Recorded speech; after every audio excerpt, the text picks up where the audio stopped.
श्री स्वामी समर्थ अवधूत चिंतन श्री गुरुदेव दत्त। प्रथम आपल्या चॅनल मध्ये तुम्हा सर्वांचं खूप खूप मनापासून स्वागत आहे।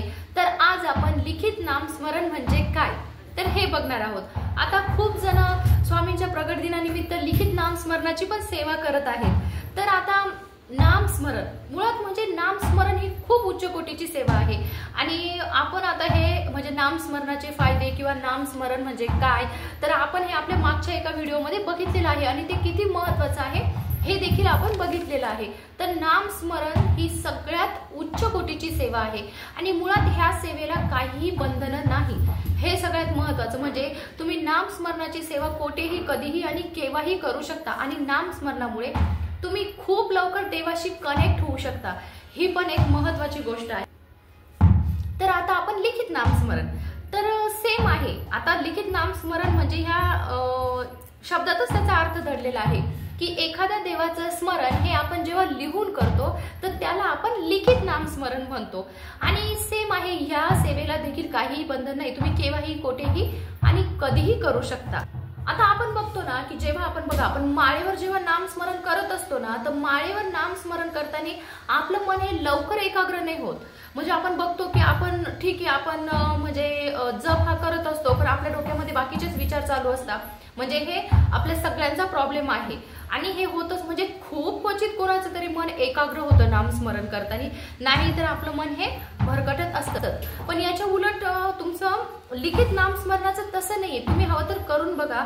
तुम्ही जेव्हा लिखित नामस्मरण करता ना तर आपलं शरीर आणि मन हे एकाच ठिकाणी असतं त्यावेळेला की म्हणजे आपण पूर्ण आपलं लक्ष असतं आणि याच्यामुळे काय होतं की ह्या लिखित नामस्मरणामुळे की आपलं पूर्ण म्हणजे आपण पूर्ण त्या नावामध्ये एकाग्र होतो। म्हणजे आपण पूर्ण त्या नावाशी आपण गुंतलं जातो। म्हणजे आपण जे श्री स्वामी समर्थ श्री स्वामी समर्थ श्री स्वामी समर्थ जेव्हा आपण हे असं लिहायला लागतो ना तर आपल्याला त्या म्हणजे त्या शब्दाची आपल्याला गोडी तयार होती, म्हणजे त्या नावाची आपल्याला गोडी तयार होती आणि आपण त्याच्यामध्ये म्हणजे कसं रमत जातो, आपण कसं लिहित जातो ना हे आपल्याला पण कळत नाही। तुम्ही हवं तर अनुभव घेऊन बघा।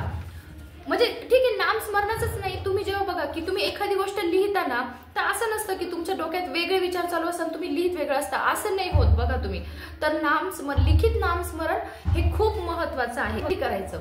तर तुम्ही लिखित नामस्मरण किती पण 108 वेळेस करू शकता, अर्ध पान करू शकता, एक पान करू शकता, तुमच्या वेळेनुसार तुम्ही जेवढं तुम्हाला शक्य होईल तर तेवढं तुम्ही हे नामस्मरण करू शकता। आता ह्या नामस्मरणाची एक पुस्तिका मिळते तर पण ती आता आपल्या इकडे तर मिळते का नाही माहित नाही, पण ही पुस्तिका अक्कलकोटला नक्की मिळते। तर हिच्यामध्ये कसं व्यवस्थित छान कॉलम केलेले असतात। तर ठीक आहे आपल्याला ती जरी पुस्तिका नाही मिळाली पण आपली इच्छा आहे ही सेवा करण्याची तर आपण काय करायचं, एक फुल स्केप वही घ्यायची। आपण एक फुल स्केप वही घ्यायची म्हणजे ती 200 पेजेस 100 पेजेस जशी असेल तशी आपण वही घ्यायची। छान तिच्यामध्ये आपण काय करायचं की कॉलम करायचे आणि ह्या सेवेला सुरुवात करताना आधी गणपती बाप्पाला स्मरून सेवा सुरुवात करायची, श्री गणेशाय नमः। त्याच्यानंतर आपण तारीख टाकायची आणि आपण नामस्मरणाला सुरुवात करायची, श्री स्वामी समर्थ श्री स्वामी समर्थ असं आपण मस्त छान लिहून काढायचं। तुम्ही बघाल की म्हणजे जेव्हा तुम्ही हे नामस्मरण करायला लागाल ना तर तुम्ही याच्यामध्ये ना असे पूर्ण असे म्हणजे मग्न होऊन जाल की तुम्ही बघा। तर आता कसं असतं की तुम्ही आता समजा देवपूजा झाली ना तुमची तर त्याच्यानंतर पण तुम्ही ही सेवा पटकन करून घेऊ शकता की तुम्हाला काय 108 वेळेस लिहायचं, एक पान लिहायचं तर ते तुम्ही तेव्हा पण लिहू शकता। आता जर तुम्हाला तेव्हा वेळ नसेल ना तर तुमचं सगळं जेव्हा काम आवरतं ना तर त्याच्यानंतर आपण काय करायचं की हातपाय धुवायचे आणि त्याच्यानंतर आपण लिहायला बसायचं। आता सगळ्यात महत्त्वाचं काय आहे की ही ना आपण जेव्हा लिहितो ना तर ही वही आता फक्त वही राहत नाही, जिच्यात आपण स्वामींचं नाव लिहितोय तर ही वही म्हणजे ग्रंथ बनते। तर आपण फक्त काळजी घ्यायची तर जेव्हा आपण लिहितो ना तर ही वही आपण इथे तिथे नाही टाकायची की म्हणजे कुणाचा पाय लागेल हिला, आपण असं नाही करायचं किंवा हेळसांड होईल ह्या वहीची, असं नाही करायचं। आपण आपलं नामस्मरण झालं की ही वही आपण व्यवस्थित ठेवून द्यायची। आता ह्या नामस्मरणाचे फायदे काय आहेत तर जेव्हा तुम्ही लिखित नामस्मरण करताना तर आपल्या मनाची एकाग्रता वाढते। तर आता लिखित नामजपाचे फायदे काय आहेत तर आपण लिखित नामजप करतो ना तर आपल्या मनाची एकाग्रता वाढते आणि आपण ज्या देवाचं लिखित नामस्मरण करतोय ना तर आपली त्या देवावरची श्रद्धा ही अजून दृढ होते। आपल्या मनातले नकारात्मक विचार कमी होतात आणि म्हणजे आपलं जे मन आहे ना तर ते शांत होतं आणि लिखित नामस्मरण केल्याचे खूप जास्त फायदे आहे। आणि तुम्ही हे नामस्मरण आहे ना एक ठराविक वेळेपुरतं न करता, म्हणजे जर तुम्ही कायम ही सवय लावली ना की ठीक आहे तुम्ही 11 ओळी म्हणजे 11 ओळी लिहा, पण तुम्ही जेव्हा ही कायम सवय लावाल ना तर तुम्हाला पण याचे फायदे दिसून येतील, खूप फायदे। म्हणजे तुमच्या आयुष्यातल्या अडचणी ह्या ना आपोआप स्वामी दूर करायला सुरुवात होतील आणि आपलं स्वामींशी जे नातं आहे ना तर ते अजून घट्ट होईल।